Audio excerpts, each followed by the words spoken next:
पश्चिम बंगाल से शुरुआत करते हैं। पश्चिम बंगाल के मुर्शिदाबाद में चुनाव प्रचार के दौरान कांग्रेस नेता अधीर रंजन चौधरी और टीएमसी कार्यकर्ताओं के बीच झड़प यहां पर हो गई।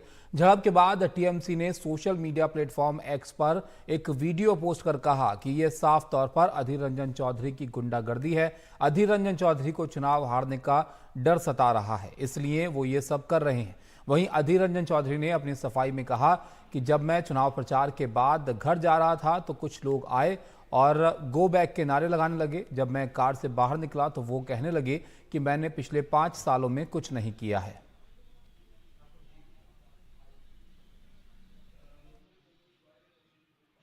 বাড়ি ফিরে যাচ্ছি হঠাৎ করে গঙ্গার ধার থেকে এই হঠাৎ করে চিৎকার গো ব্যাক তার সঙ্গে কতগুলো গালাগালি।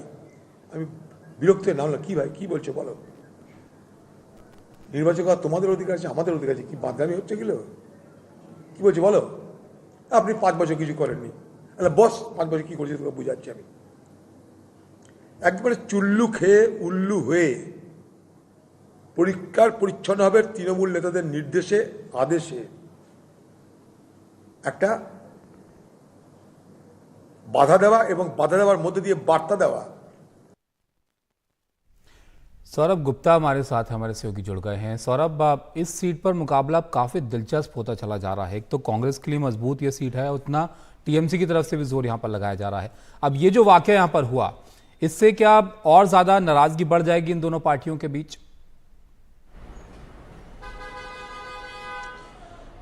देखिए, अधीर चौधरी और तृणमूल का जो रिश्ता है वो पहले से ही बहुत खराब है। अधीर चौधरी ममता बनर्जी को आक्रमण करते आए हैं और जबकि अलायंस की बात चल रहा था दोनों दलों के बीच में, तब भी उन्होंने ममता बनर्जी को आक्रमण किया है। दूसरी तरफ तृणमूल ने भी अधीर चौधरी के खिलाफ एक आक्रामक भूमिका लेकर रखे है। लेकिन आज की जो घटना है इसमें दोनों दल की तरफ से जो अपना जो बयान है वो जारी कर दिया गया है। इसमें साफ दिखाई देता है सीसीटीवी जो फुटेज है उसमें कि कुछ हल्का जो धक्का मुक्की की जो बातें चल रहा है वो हुआ है। लेकिन इसके बाद यहाँ पे तृणमूल ने कहा कि उन्हें जो हार उनके सामने दिख रहे वो सह नहीं पा रहे अधीर चौधरी। जवाब में अधीर चौधरी ने कहा कि ये लोग कुछ गाली दे रहे थे, कुछ गलत तरीके से कुछ बातें कर रहे थे। लेकिन चुनावी माहौल में देखिए, पश्चिम बंगाल में चुनावी माहौल जो है खास करके बहरामपुर सीट में, जहां पे तृणमूल कांग्रेस ने क्रिकेटर यूसुफ पठान को उतारे हैं अधीर चौधरी के खिलाफ, वो एक सीट है जहां पे कांग्रेस और तृणमूल के बीच में लड़ाई है। यहाँ पे बीजेपी नहीं है। अगर आप बाकी राज्य की तस्वीर देखें तो यहाँ पे बीजेपी और तृणमूल की लड़ाई है। लेकिन इस सीट पे बीजेपी एक साइड प्लेयर हो गया है और असली लड़ाई यहाँ पे कांग्रेस और तृणमूल का है। तो इसीलिए यहाँ पे जो ये सीट है ये बहुत ही यहाँ पे चुनाव की प्रचार चल रहे हैं और चुनाव के प्रचार के दौरान कैंडिडेट्स हम देखे हैं कभी कभी अपने जो कूल खो बैठते हैं और यहाँ पे लग रहा है अधीर चौधरी के साथ भी ऐसा हुआ है। जो भी कारण हो, लेकिन ऐसे हुआ है, ऐसा लगता है और दोनों दल के बीच यहाँ पे इस इंसिडेंट को लेकर बयानबाजी भी चल रहा है। बिल्कुल, अब शुक्रिया सौरभ आपका इस सब जानकारी के लिए। तो ज़रूर ये जो इंसिडेंट हुआ है इसके बाद अब बयानबाजी भी चल रही है, हो सकता है थोड़ी नाराज़गी भी बढ़ जाए। टीएमसी का इसको लेकर क्या कहना है, उनकी भी प्रतिक्रिया आपको जो हम दिखाते हैं। कुणाल घोष ने इस पर जो प्रतिक्रिया दी है। देखिए, अधीर रंजन चौधरी जो किया बहुत बुरा काम किया। एक तृणमूल कांग्रेस कर्मी निहत्था, उसके ऊपर अटैक किया। कांग्रेस जो लड़के हैं वही प्रोवोक किया था और अभी बोल रहा है गो बैक। बोला, अरे गो बैक अगर ये सही है, अगर गो बैक बोला उसके लिए मारना पड़ेगा, वो भी अधीर रंजन चौधरी को। ये कांग्रेस का जो कल्चर है वहाँ का वो रिफ्लेक्ट कर रहा है। वो भाजपा का एजेंट वो लोग तृणमूल का ऊपर हाथ चला रहा है। हिमाचल प्रदेश की अब बात करते हैं। हिमाचल प्रदेश की मंडी लोकसभा सीट पर चुनाव बहुत ही दिलचस्प हो गया है। बीजेपी ने यहां से अभिनेत्री कंगना रनौत को उम्मीदवार बनाया है, तो वहीं कांग्रेस ने विक्रमादित्य सिंह को मंडी से उम्मीदवार बनाने का ऐलान कर दिया है। एनडीटीवी से हिमाचल कांग्रेस की अध्यक्ष प्रतिभा सिंह ने कहा कि मंडी से विक्रमादित्य चुनाव लड़ेंगे। हालांकि अभी आधिकारिक ऐलान होना बाकी है। साथ ही उन्होंने कहा कि मंडी कांग्रेस के लिए बिल्कुल सेफ सीट है। हमने वहां पर मुश्किल हालात में भी जीत दर्ज की है। हमारे लिए, कांग्रेस पार्टी के लिए, हिमाचल प्रदेश के लिए, उसके लिए मैं उनको कोटि कोटि उनका नमन करता हूं। आज तक इस तरीके की भाषा शैली का प्रयोग हिमाचल कांग्रेस प्रदेश अध्यक्ष प्रतिभा सिंह इस वक्त हमारे साथ है। मैम, आप जान देंगे मुझे सवाल है मैडम, क्या परेशान कर रहा है कि क्या लग रहा है चार सीटों पे क्या चयन हो रहा है, क्या नामों की बात सामने आ रही है? हमने जो नाम शॉर्टलिस्ट किए थे उस पर आज चर्चा हुई है। खड़गे जी भी थी, हमारी एक्स पार्टी प्रेसिडेंट सोनिया जी भी थी, उनके सामने इस पर डिस्कशन हुआ है और कुछ नाम उन्होंने 2-3 दिन के लिए पेंडिंग किए हैं और कुछ नाम उन्होंने जिस पर ऑलमोस्ट सभी की सहमति थी उसको उन्होंने फाइनल किया है और उस पर शीघ्र घोषणा फाइनल करेंगे। नाम कौन से हैं फिलहाल? मंडी की सीट से किसको खड़ा करने की बात सामने आ रही है? विक्रमादित्य को ही और बाकी सीटों से? बाकी पे अभी थोड़ा और उस पे कंगना के बयान पे और बोल दीजिए, जो कंगना के जो लगातार बयानबाजी जो टिप्पणी आ रही है कांग्रेस क्या? देखिए, मैं आपसे बड़े क्लियर शब्दों में बोलना चाहती हूँ। वो क्या बोल रही है, we have not to react to this. Let us say what she has to say from her party side. हम अपनी पार्टी की बात करेंगे, अपनी अचीवमेंट्स की बात करेंगे। हमने बरसों तक जो कांग्रेस ने ये सीट जीती है मंडी पार्लियामेंट की, उस पर जो हमने काम किया उसकी चर्चा हमने करनी है। पर मंडी पर मैम कितना आपको ऑपोजिशन से आपको खतरा हो सकता है? आपको बिल्कुल क्या भी लगता खतरा नहीं है, बिल्कुल भी। काफी इट्स अ confident है वेरी मंडी को लेकर। Safe seat. We have won it in difficult circumstances और आज भी हम इस सीट को अवश्य जीत करेंगे। करने के लिए ये थी प्रतिभा सिंह, कांग्रेस से हिमाचल प्रदेश अध्यक्ष, और इन्होंने बताया कि साफ तौर पर बाकी सीटें जो फिलहाल है उन पर चयन करने की बात सामने आएगी। जो नाम थे उन्हें इन्होंने रख दिया है। फिलहाल नामों में से सीईसी की बैठक के बाद अब सामने आएगा, लेकिन एक सीट मंडी से फिलहाल नाम साफ हो चुका है। विक्रमादित्य मंडी से कांग्रेस की तरफ से सीट पर खड़े रहेंगे, यानी कि कंगना रनौत के खिलाफ विक्रमादित्य रहेंगे। बहुत से आपसी हमने उनके बीच में विवाद देख लिए, टिप्पणियां देख ली हैं, जिसको लेकर के फिलहाल प्रतिभा सिंह ने ये कहा है कि मंडी में उन्हें किसी भी तरीके की मुश्किल नहीं होगी, बहुत ही आराम से वो वहां पर अपनी सीट जीत सकते हैं। दिल्ली से कैमरा पर्सन के साथ शुभांग सिंह ठाकुर, एनडीटीवी इंडिया। शुभांग हमारे सहयोगी हमारे साथ जुड़ गए हैं। शुभांग, यहाँ पर हिमाचल में सबसे ज़्यादा फोकस मंडी सीट पर ही रहने वाला है, अब जो कि साफ हो गया एक तरह से कि विक्रमादित्य यहाँ पर लड़ेंगे, तो हाई प्रोफाइल सीट अब ये बन जाएगी। यहाँ पर किस तरह के समीकरण बनते हुए अब दिख रहा है?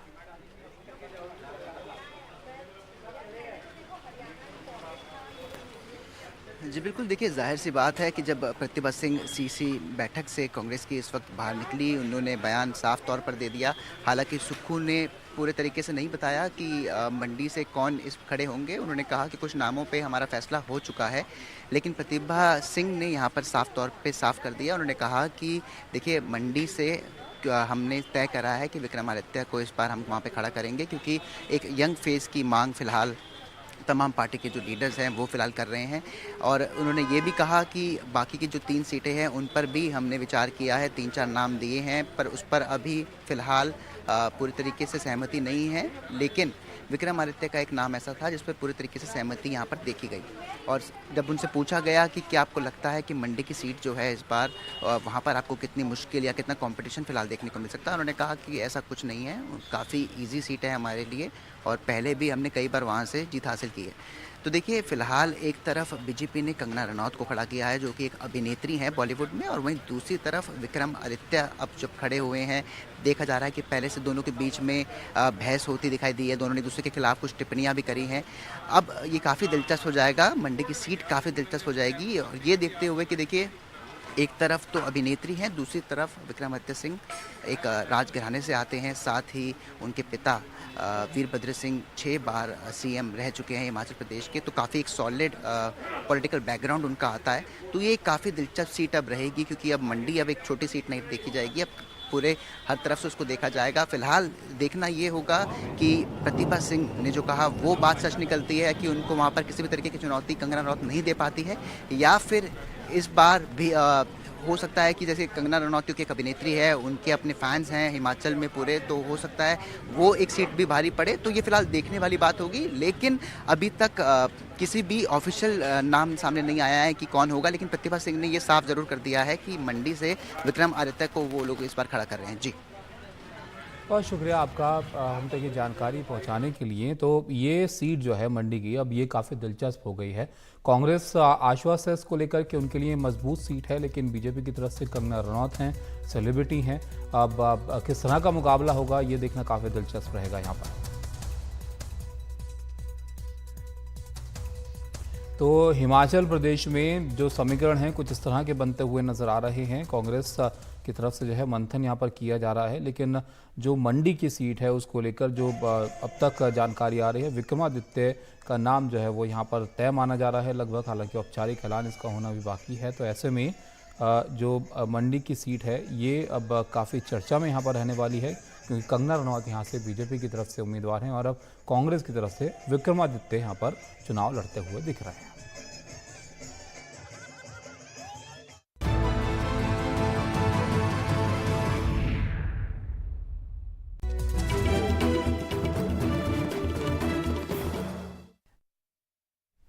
मेगा इंजीनियरिंग के खिलाफ केस दर्ज किया गया है। यहां पर सीबीआई ने यह केस जो है वह दर्ज किया है और एनएमडीसी के 8 अधिकारियों पर भी केस जो है यहां पर हुआ है। 315 करोड़ के प्रोजेक्ट में भ्रष्टाचार का आरोप लगा है। मुकेश हमारे सहयोगी हमारे साथ आप जुड़ गए हैं। मुकेश, बताइए इस मामले के बारे में। देखिए, सीबीआई ने जो केस दर्ज किया है उसमें mega engineering and industrial limited के कुछ अधिकारी हैं और साथ में जो राष्ट्रीय खनिज विकास निगम है उसके अधिकारी हैं। इसमें एलिगेशन ये है कि मेगा इंजीनियरिंग इंडस्ट्रियल लिमिटेड को एक ठेका दिया गया था। ये ठेका एक काम के लिए था और ये जो प्रोजेक्ट था ये 314 करोड़ रुपए का था और इस परियोजना को 24 महीने में लागू होना था। और आरोप यह है कि इस काम के बदले जो मेगा इंजीनियरिंग है उसने जो राष्ट्रीय खनिज विकास निगम है उसके अधिकारियों को रिश्वत दी। करीब 73 लाख की रिश्वत जो है वो दी गई। और इस मामले में जो सीबीआई है उसने केस दर्ज किया है। राष्ट्रीय खनिज विकास निगम के 8 अधिकारी हैं, उनके खिलाफ ये केस दर्ज किया गया है और इस मामले में सीबीआई फिलहाल जांच कर रही है। ये जो केस है वो आपराधिक साजिश, जालसाजी और भ्रष्टाचार निवारण अधिनियम के तहत दर्ज हुआ है और सीबीआई ने इस पूरे मामले में छापेमारी भी की है। फिलहाल छापेमारी के दौरान क्या कुछ मिला ये भी साफ नहीं है, लेकिन ये जानकारी मिली है कि 315 करोड़ रुपए का ये पूरा जो प्रोजेक्ट था जिसको लेकर ठेका दिया गया था और इसमें राष्ट्रीय खनिज विकास निगम के अधिकारी उनको रिश्वत दी गई है मेगा इंजीनियरिंग इंडस्ट्रियल लिमिटेड की तरफ से। तो इसमें अभी दोनों जो कंपनियां हैं जिसमें मेगा है और साथ में राष्ट्रीय खनिज विकास निगम जो कि एक सरकारी प्रोजेक्ट कंपनी है, इन दोनों के खिलाफ केस दर्ज हुआ है और साथ में 8 अधिकारी जो हैं उनको एक्यूज बनाया गया है। शुक्रिया मुकेश आपका सब जानकारी के लिए। उधर कांग्रेस नेता राहुल गांधी ने आज छत्तीसगढ़ के बस्तर में रैली की और इस दौरान उन्होंने कहा कि देश में आज 2 विचारधाराओं की लड़ाई है। एक तरफ कांग्रेस पार्टी और इंडिया गठबंधन है जो संविधान को बचाने में लगे हैं, वहीं दूसरी तरफ नरेंद्र मोदी और आरएसएस हैं जो संविधान को खत्म करने की कोशिश कर रहे हैं। हम आपको आदिवासी कहते हैं, बीजेपी के लोग आपको वनवासी कहते हैं। इन दोनों शब्द में जमीन आसमान का फर्क है। पंजाब से, महाराष्ट्र से लोग छत्तीसगढ़ वापस आए, राम मंदिर का उद्घाटन हुआ। हिंदुस्तान की राष्ट्रपति आदिवासी है, उनको कहा गया कि आप राम मंदिर के इनॉग्रेशन में नहीं आ सकती, मना कर दिया उनको। राष्ट्रपति को मना किया, क्यों? क्योंकि वो आदिवासी थे। सिर्फ ये कारण, आदिवासी को राम मंदिर के इनॉग्रेशन में हम नहीं आने देंगे। ये मोदी जी ने देश को मैसेज दिया। पूजा हो रही है, पंडित भी नहीं है, अकेले बैठे समुद्र के नीचे आर्मी वालों के साथ। और फिर एकदम समुद्र से आसमान में जाएंगे, सी प्लेन में, हेलीकॉप्टर में, ऊपर से। कोविड आएगा, लाशों के ढेर पड़े हुए हैं, गंगा में लाखों लाश चल रही हैं, हजारों लाशें चल रही हैं और प्रधानमंत्री कहते हैं भाइयों और बहनों थाली बजाओ। उधर प्रधानमंत्री नरेंद्र मोदी ने देश के 7 टॉप गेमर्स से मुलाकात की। आज पीएम से गेमर्स की बातचीत का वीडियो जो है वो रिलीज किया गया है। इन गेमर्स के यूट्यूब और इंस्टाग्राम पर कुल 5 करोड़ सब्सक्राइबर और फॉलोअर्स हैं। पीएम ने इनसे भारतीय ई स्पोर्ट्स इंडस्ट्री, चुनौतियां समेत कई मुद्दों पर चर्चा की। साथ ही प्रधानमंत्री ने इन गेमर्स के निजी अनुभवों पर भी विस्तार से बात की। साथ ही पीएम ने इस मौके पर कुछ वीडियो गेम्स भी खेले। मैं बहुत खुश हूँ क्योंकि ये एक इंडियन गेम है। फर्स्ट टाइम आप लोग एक दूसरे को कभी मिलते हैं या पहली बार मिले? नहीं मिलते हैं हम लोग, मिलते रहते हैं। मतलब आप लोगों का पुराना कारोबार है। तो जब आपको ये सूचना मिली होगी तो क्या लगा आप लोगों को? इस मोमेंट तक यकीन नहीं हो रहा था कि ये कुछ होने जा रहा है ऐसा। नहीं, पहले मिलेंगे फिर ही हम लोग सेलिब्रेट करेंगे क्योंकि मालूम नहीं कैसे कब। हाँ, ऐसे आजकल तो फेक की दुनिया है ना। सर अभी भी नहीं लग रहा है कि आप सामने। अच्छा, होने दीजिए। मेरे को यकीन नहीं हुआ पहली बात तो कि आपने बुलाया। तो सर एक बार लगा कि जो आपसे ये बात करने का मौका मिलेगा, डेफिनेटली हम लोग फ्रंट फुट में आ जाएंगे और हमारा जो सबका एक गोल है ना, वो आज वैलिडेट हो गया सर। वो गेमिंग की जीत हो गई सर। आप बुलाए वो आज। दुनिया आज एक बहुत बड़ी चर्चा करती है ग्लोबल वार्मिंग की, क्लाइमेट के इश्यूज हैं। दुनिया में अलग अलग तरीके अपनाए हैं। मैंने दुनिया के सामने अलग विषय रखा है। मैंने कहा है मिशन लाइफ, और लाइफ शब्द से मेरा मतलब है लाइफस्टाइल फॉर एनवायरमेंट। अगर मान लीजिए मैं एक ऐसी गेम बनाऊं जो क्लाइमेट की चैलेंज को कैसे हम मिट करेंगे, कौन से रास्ते होंगे, किस किस रास्ते से जाएंगे, किस रास्ते से ज्यादा सफलता मिलेगी, सरलता मिलेगी। जैसे मान लो स्वच्छता के विषय को लेकर के ही गेम बने और हर बच्चा खेले। भारत के जो वैल्यूज हैं वो नई पीढ़ी उसको जीना सीखे, उसका महत्व समझे और उसको बैकग्राउंड इंफॉर्मेशन मिले। जैसे हम सभी को गेमिंग इन्फ्लुएंसर्स कहा जाता है, वैसे ही आप इंडिया के सबसे बड़े इन्फ्लुएंसर हैं जिसकी बात सब सुन के मानते भी है। जब आपकी ये बात बाहर आएगी तो मुझे लगता है 100% लोग इस वे में सोचेंगे। सर यहाँ पे जो आप कह रहे हो ना, वैसे एक कैटेगरी है, जैसे शूटिंग गेम्स हो गए, वैसे एक कैटेगरी है गेम्स फॉर चेंज करके, जिसमें जैसे आपने जो ग्लोबल प्रॉब्लम्स बताया या फिर ऐसे छोटे छोटे, जैसे अफ्रीका में ऐसी बहुत सी कंट्रीज है जो स्पेसिफिकली वहाँ की पॉवर्टीज़ कम करने के लिए या वहाँ के कोई जो लोकल इश्यूज है उसको अवेयरनेस उसके लिए बढ़ाने के लिए ऐसी गेम्स स्पेसिफिकली स्टूडियोज बनाते हैं। तो आई थिंक ऐसे गेम्स इंडियन स्टूडियोज भी कैचअप कर सकते हैं। मुझे विश्वास है कि डाउन द लाइन 2-3 साल में तो ऐसे गेम्स आएंगे भी और वो आगे जाके पॉपुलर भी होंगे, जो कहेंगे हम कि सिर्फ इंडिया के भी नहीं बट ग्लोबल प्रॉब्लम्स को भी एड्रेस करेंगे। इन गेमर्स से एक्सक्लूसिव बातचीत की हमने और वो बातचीत में आपको सुनाते हैं कि इन गेमर्स का जो है वो इस मुलाकात पर क्या राय थी। हमारे साथ जुड़ रहे हैं नमन माथुर, गणेश और तीर्थ। आदाब, नमस्कार। कैसे बोला जाता है आपकी दुनिया में, हेलो या क्या बोलते हैं? हेलो ही बोलते हैं, नॉर्मल है एकदम।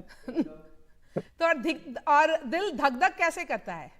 उसमें भी क्या कुछ एनिमेशन फॉर्म में होता है? कोई एनिमेशन नहीं होता है, लेकिन the moment we were told कि ही इज हियर एंड वो गाड़ी से उतर चुके हैं एंड वी वर लाइक, सांसें थम गई थी हम लोग की तभी। नहीं, लेकिन ये थोड़ा सा गेमिंग को, ऑनलाइन गेमिंग को एक थोड़ा नॉन सीरियस बताया जाता था एक जमाने में।